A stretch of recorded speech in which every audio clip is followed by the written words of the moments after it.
Hello, Scorpius Alpha here with another installment of Unbalanced Electrical Storm. Chapter 12, 4 months later.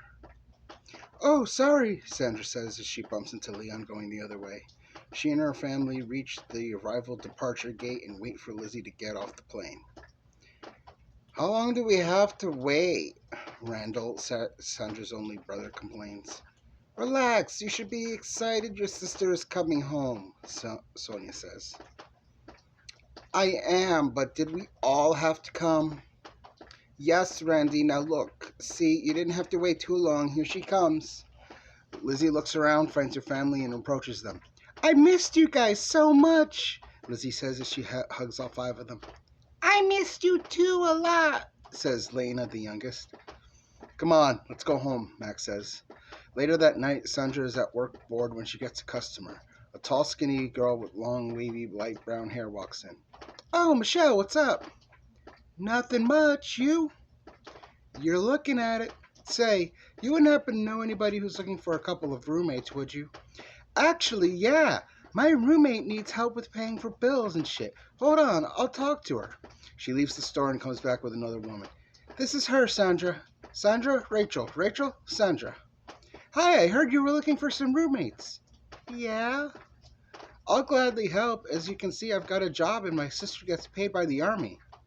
Cool. So how soon can you move in? As soon as possible, I guess. Cool. Let me get your number. They exchange numbers and both Michelle and Rachel leave. May 21st, 2009. Dear Diary, awesome. It finally happened. I found a place to move into and out of my parents' house. This is great because I have a few $100s saved up, and with Lizzie being gone for so long, we've moved her stuff to the basement. So she really doesn't have to pack and can come with me. I'm so freaking excited. We're moving into this girl Rachel's house thanks to one of my new friends, Michelle. Michelle is this pretty cool girl I met one night when I was working.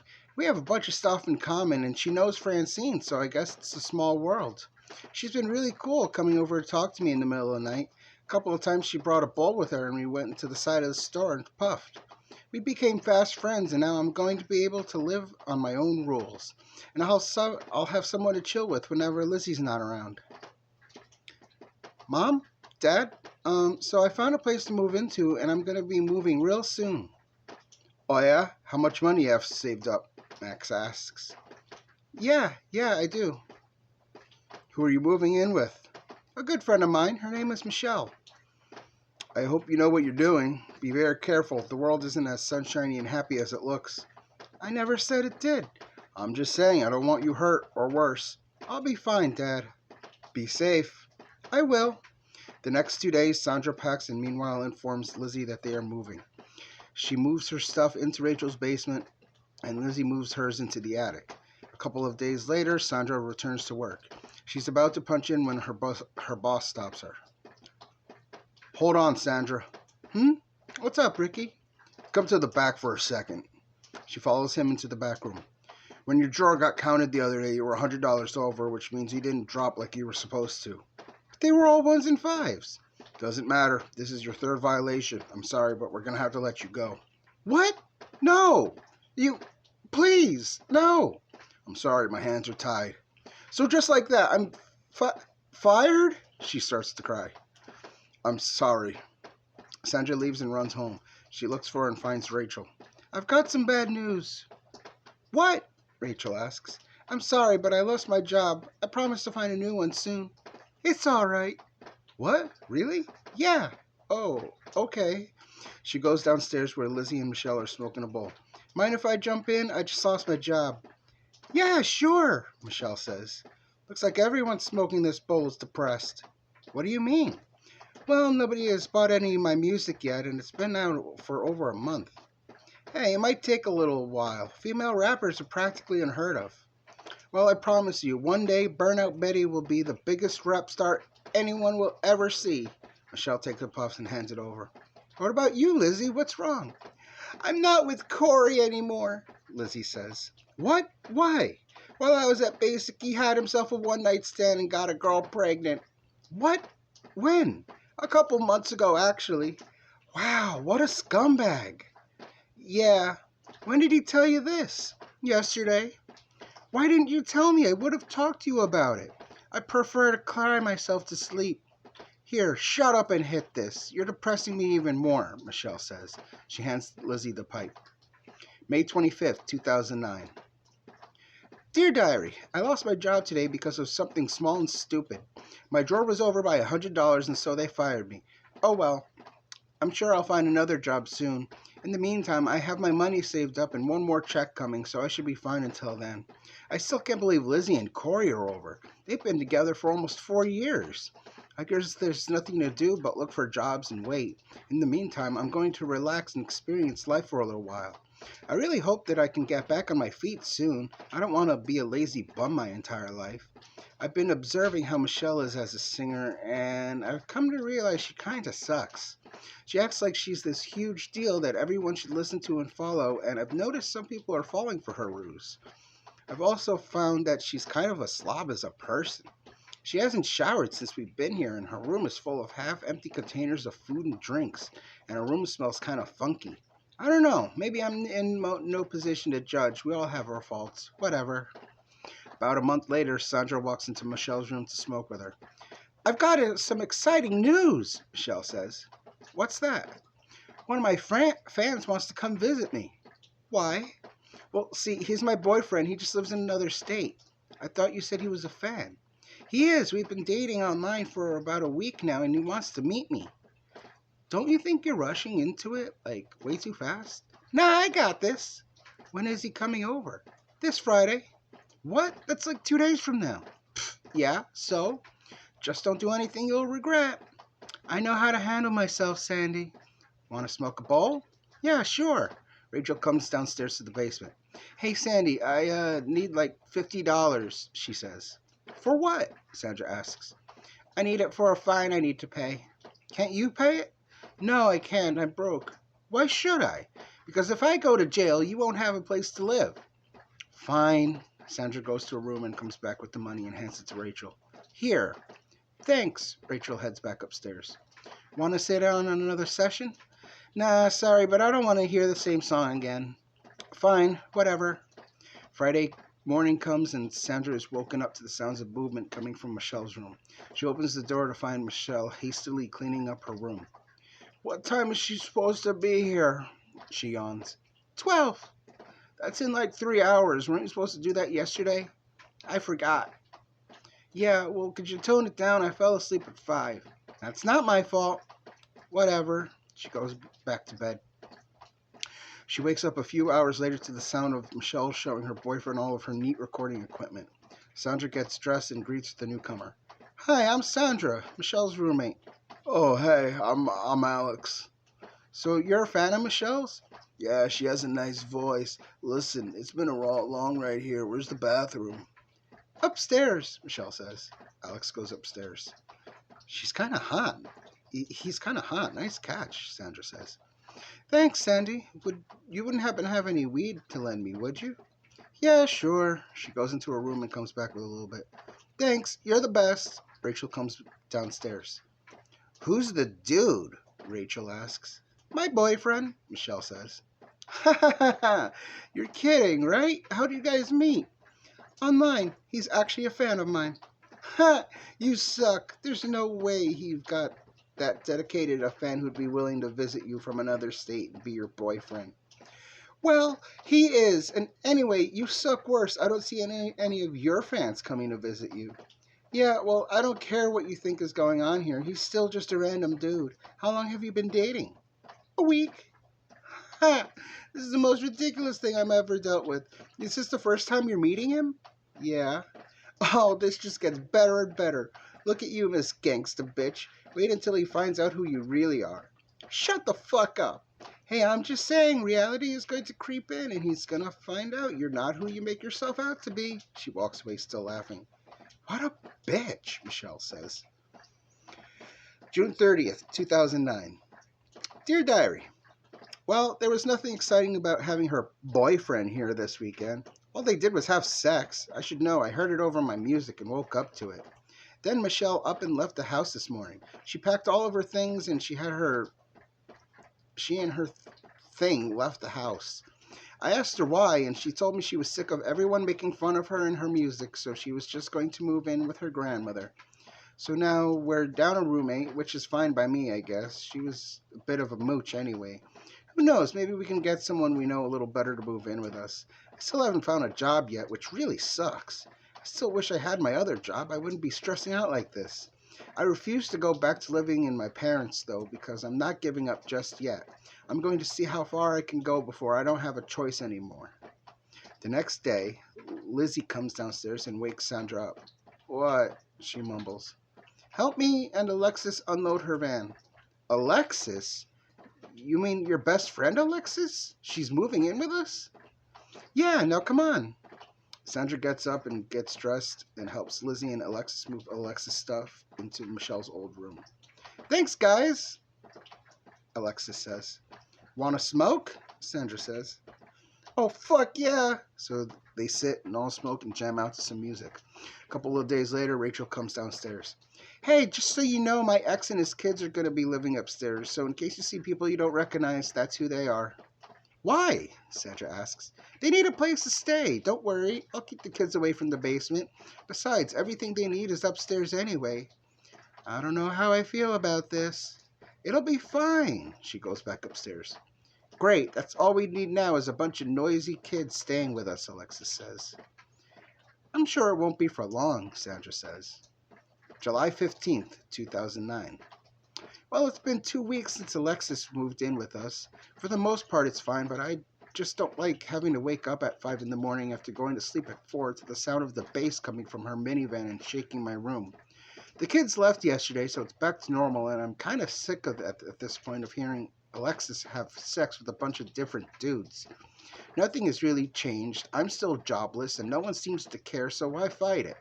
I know that sounds terrible and childish, but I've kind of given up at this point. Maybe I'll get lucky and something will come up. I don't know.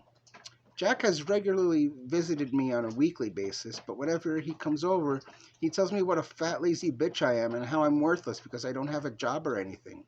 Fucking cocksucker just comes over to fuck me and I let him because I know what will happen if I don't.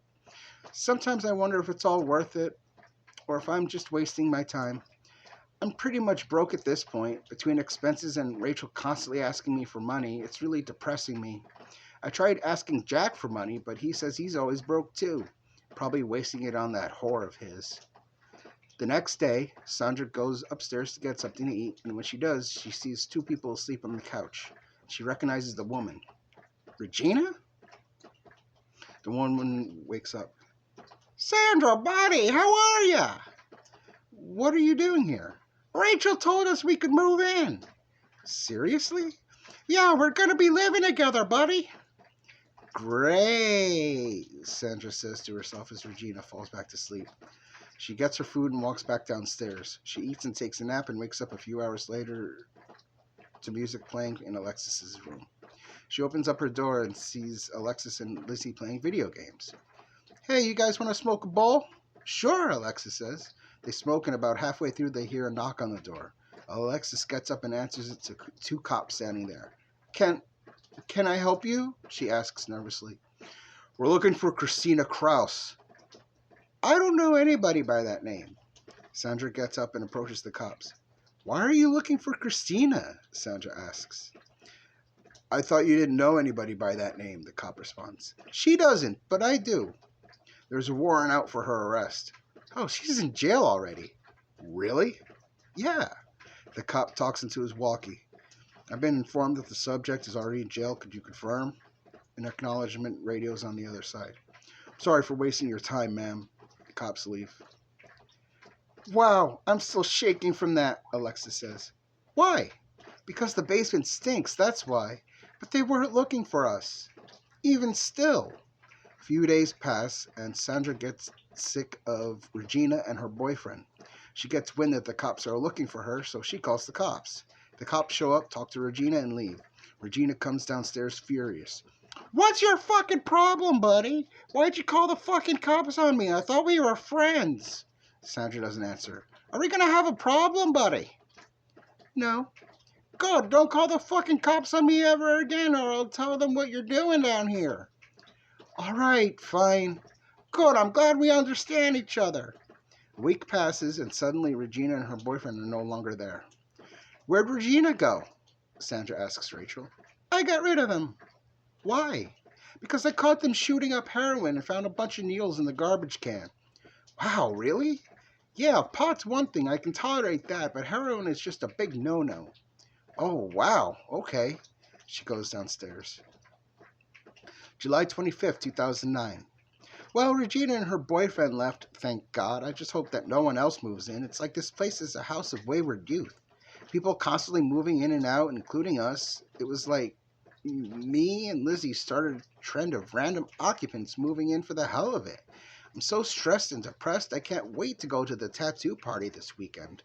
I don't have money for a tattoo, but I can still party. Damn, I have to tell Jack if he hasn't found out about it already. Hopefully I can get smashed enough where he won't faze me and I can just ignore him. The weekend rolls around and Sandra leaves the house to go to her friend Erica's. On the way, she meets up with Jack. You ready to go? She asks. Sure, I don't want you drinking your ass off. You can have one drink and that's it. Shut the fuck up. These are my friends, not yours. I don't care. I don't want you embarrassing me. Embarrassing you? Nobody there knows you. So, I'm in charge of you. They stop in front of the house. Excuse me? You heard me. We've had this discussion already. I'm not property. Yeah, I know, but you're still mine. Ugh, you're impossible. She knocks on the door and Erica, a medium-height woman with round glasses, answers the door. Hey, welcome, Sandy. I'm glad you could make it. Who's your friend? Erica asks. Jack, Erica, Jack. Hi, Jack says. They walk inside and Sandra heads for the kitchen, Jack following behind her. Damn, your friend is ugly. What? I'm just saying, I wouldn't do her. You're supposed to be thinking of doing me, not her. Oh, yeah. Right, babe. Sandra heads to the fridge and grabs out 2 bottles of beer and opens one, sticking the other in her armpit to do so. Oh, hey, thanks, babe. He reaches out for one and Sandra stops him with her hand, chugs the first bottle, hands it to him, and opens the second bottle. Get your own. She starts to drink her second bottle as she walks away from him to watch the person currently getting tattooed. Jack follows her anyway. So you're just going to ignore me then? Pretty much. I don't know anyone else here. Good, then leave. I told you I'm not leaving you alone. Then suffer. Fine, I will. They both sit there and watch the needles tattooing the skin. Every time Sandra gets up for a drink, Jack matches it. I want a tattoo. No, the hell you will. It's my body. It's mine too. Boy, you just don't know when to quit, do you? I just think that you having a tattoo would be trashy looking. Trashy? Yeah, like trailer park or jailbird trashy. You know, white trash. Or we could just go by your other half of your family and the tattoo could be like, since you're Hispanic, it'll be like you're a criminal. It could be a tattoo from jail. Hell, we could just say you look trashy as in slutty if you got a tramp stamp, which is probably what you want. Am I right, you fat piece of shit? All I said was that I wanted a tattoo. You don't even know where I want it or what I want. You just assumed I was a piece of shit for just thinking about it. Yeah, so? You're horrible. I don't know why you do this shit to me or for no reason. She swigs yet another beer and heads to the fridge to grab another one. Oh, now here you go, being an alcoholic again. What number is that? 6? 7? It's your fault I'm drinking so much. I never drink like this when you're around. You bring me to it. Oh, so it's my fault you're like this now. Yes, and it's 5. She opens up and drinks another beer and Jack copies. If you have such a problem with my drinking, then why have you been matching me? To make sure you don't outdo me. I'm a man after all, and a man's got to drink more beer than a woman. It's basic science. What? That doesn't even make any sense. Beer is a man's drink. I have to make sure I'm not outdone by a woman. Really? You have to go there? I'm just saying. Just saying what? You're better than me? Yeah. You know, I noticed we had the same fight over and over again. Yeah, because you don't shut up and just accept the fact that I'm better than you because I'm a fucking man. And as a man, I'm the dominant one in the relationship, and you have to do what I say. It's been that way for hundreds of years, and no amount of women's rights or feminists or pioneers in women's whatever will make you better than me. You're the stupidest motherfucker I've ever had the displeasure to date. Then why don't you leave me? Because I... Because I... Shut up! That's right, because you know you can't. Besides, it wouldn't be over unless I said it was anyway. What do you mean? I mean, if you ever broke up with me, I'd still get you to go back out with me. I'd still find a way to get you back just as quickly. Worked before.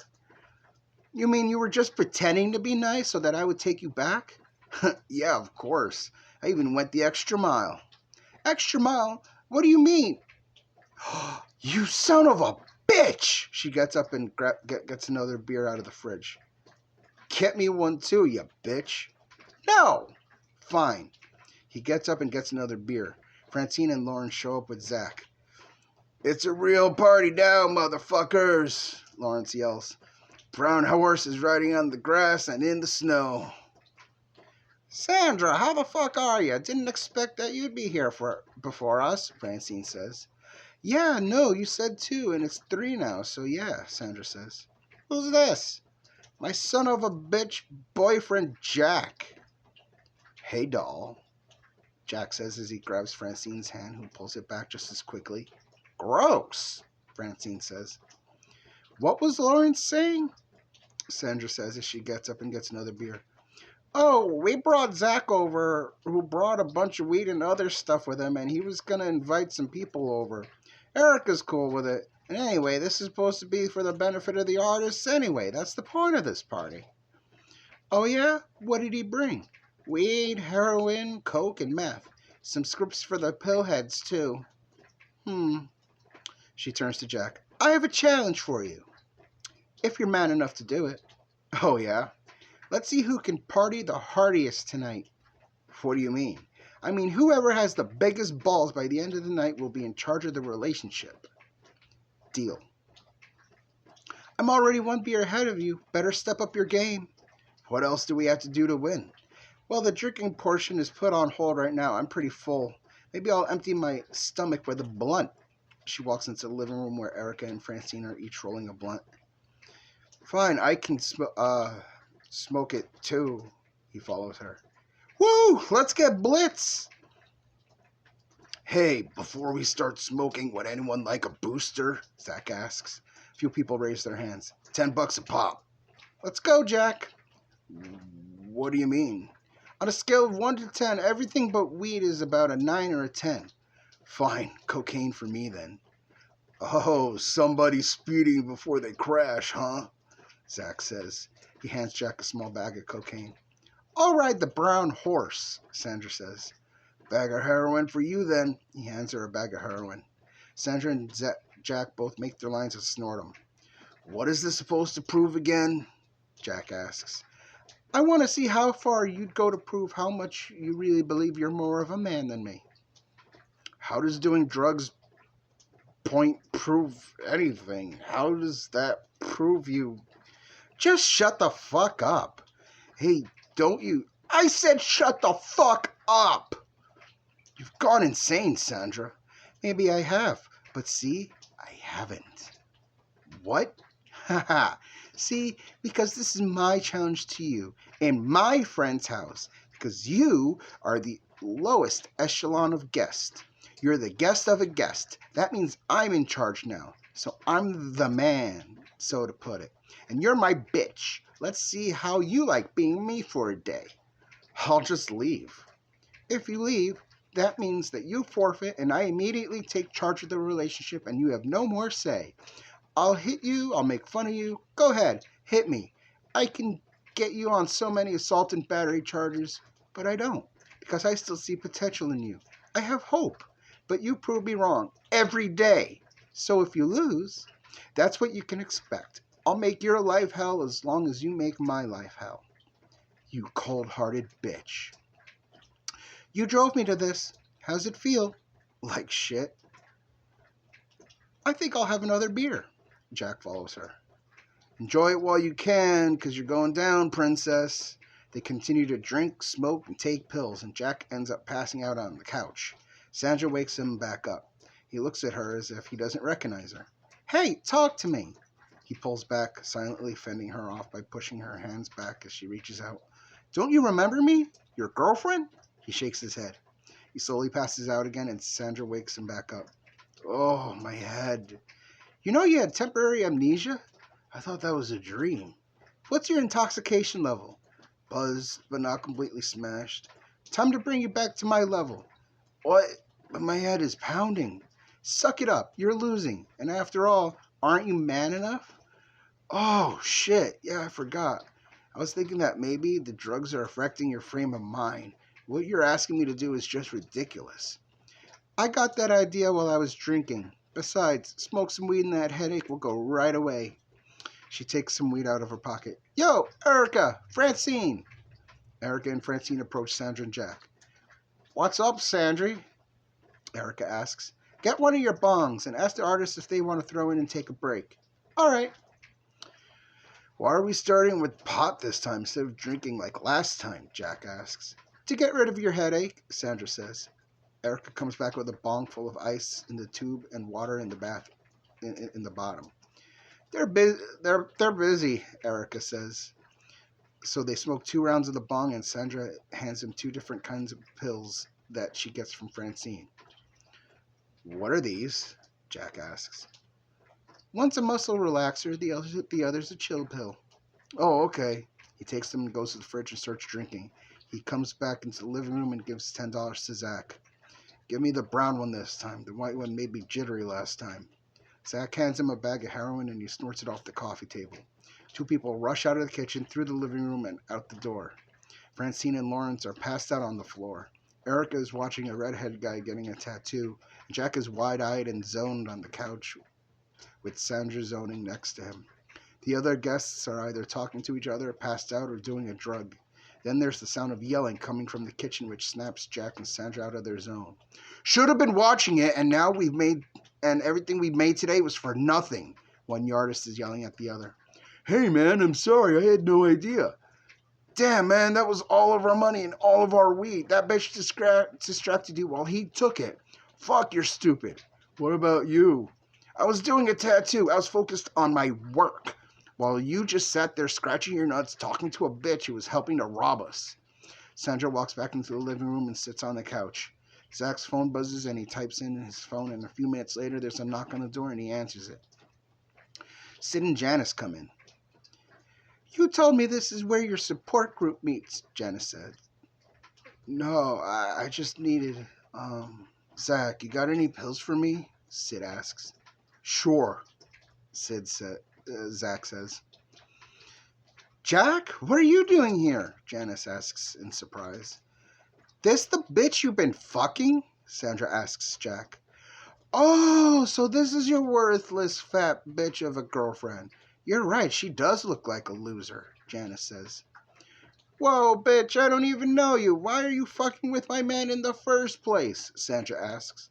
Because when he's tired of bacon, he'd rather prefer salad instead, Janice responds. Wait, you've been getting some on the side while I'm in rehab? Sid asks Janice.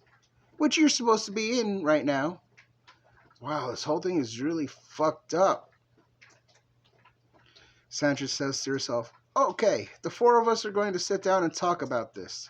Sandra packs a pipe, lights it, and passes it to Sid. Okay, so Sid and Janice are dating, but Janice is cheating on Sid with Jack, who's cheating on me. You two are gross. You know that? You should be ashamed of yourselves. Maybe me and Sid should fuck to even the score. Like I care, Janice says. What? No, Jack says. Why not? Sandra asks. Because you're mine. So? You can't be just mine? You have to be hers too? I can't help it. Yeah, I think you can. But I'm a man. That's not an excuse. Plenty of men don't get booty because they can't help it, they're a man. The ones that do are either gigolos, adulterers, or rapists. That makes me sound terrible. I'll go get you a beer. I'm so sorry, babe. He gets up and walks to the kitchen with Zach following him. I'm sorry too, Janice says to Sid. Yeah, me too, Sid says. I'll promise I'll get completely clean. After tonight, he does a line of heroin. I'm not sure I believe you. Well, maybe you should stop fucking other guys. I'll hold up my end of the bargain and we could try fresh after I complete my program. Yeah, okay. You serious? Only if you are. I promise. Now let's partay! Jack returns with 2 open beers and hands one to Sandra. You opened it for me? Sandra asks. It's all part of the challenge, right? Jack says. Now you're getting it. She takes a large swig of beer and chokes a little in the process. Time for me to regain control, Jack says to himself. Sandra finishes her beer and starts swaying. Wow, I'm spinning. Jack, hold me. She leans against Jack. You feel so nice and warm. I want you to. We're going upstairs, babe. Okay, she says sleepily. They go upstairs. Here, let me help you out of those clothes. Sure, she says unintelligibly. I'm gonna fuck you now. She falls asleep before answering him. Half an hour later, she wakes up to the bed vibrating from the music in the next room as well as downstairs, naked. What the fuck happened? She gets dressed and goes downstairs. Everybody's enjoying the party and the artists have already left after their argument, so everybody is just standing around talking and taking their various poisons. Sandra gets a beer out of the fridge and scans the kitchen and living room for Jack, not seeing him.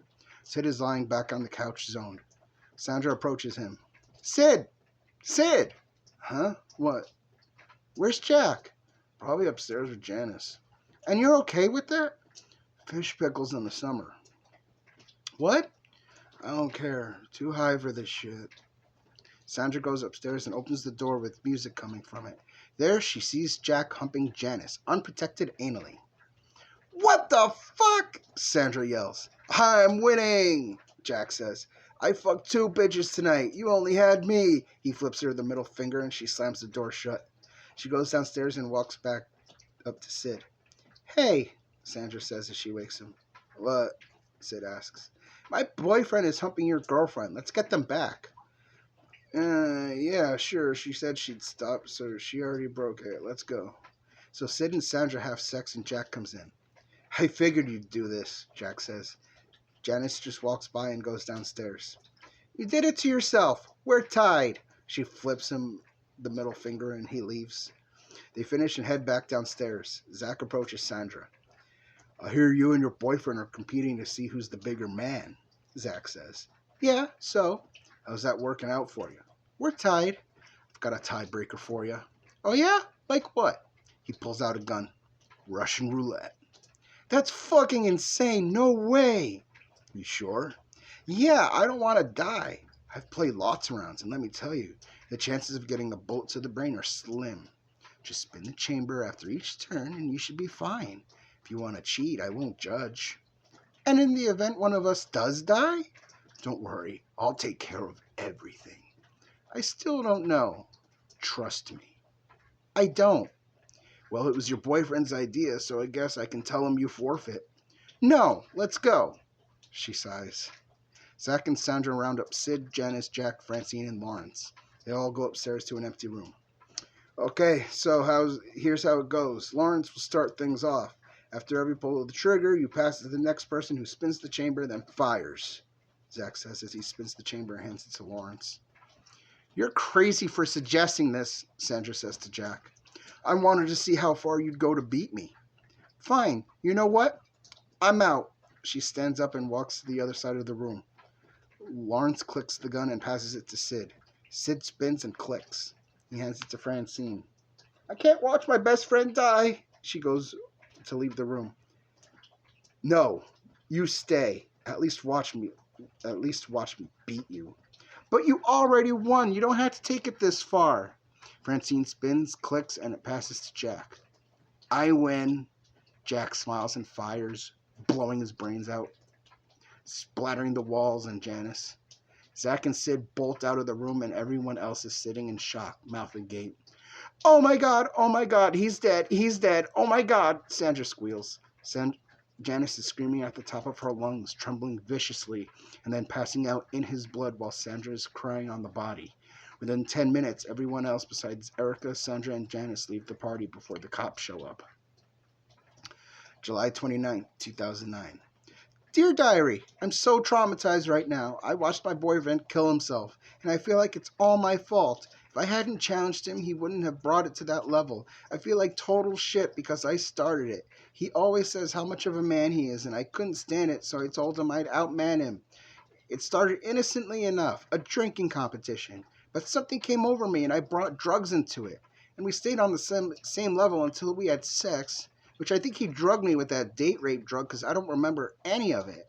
He proceeded to have sex with that bitch he fucked on the side, who happened to be at the party too, and we all learned things that made the whole situation even more fucked up. I didn't want to lose, so I got back at both of them by having sex with her boyfriend. He turned it up a notch by bringing Russian roulette into it, and at that point, I gave up. I didn't want to die. He just had to prove that he was the bigger man and do it anyway, and he ended up splattering his brains on his bitch. Everyone left immediately, and I just told the cops what happened. I'm probably gonna need therapy. I need to go to bed now. I've been up since it happened, and it's already the next night. I'm done. Good night. It's over with. That's all she wrote. And that concludes Chapter 12 of Unbalanced Electrical Storm. If you like the story so far, please subscribe.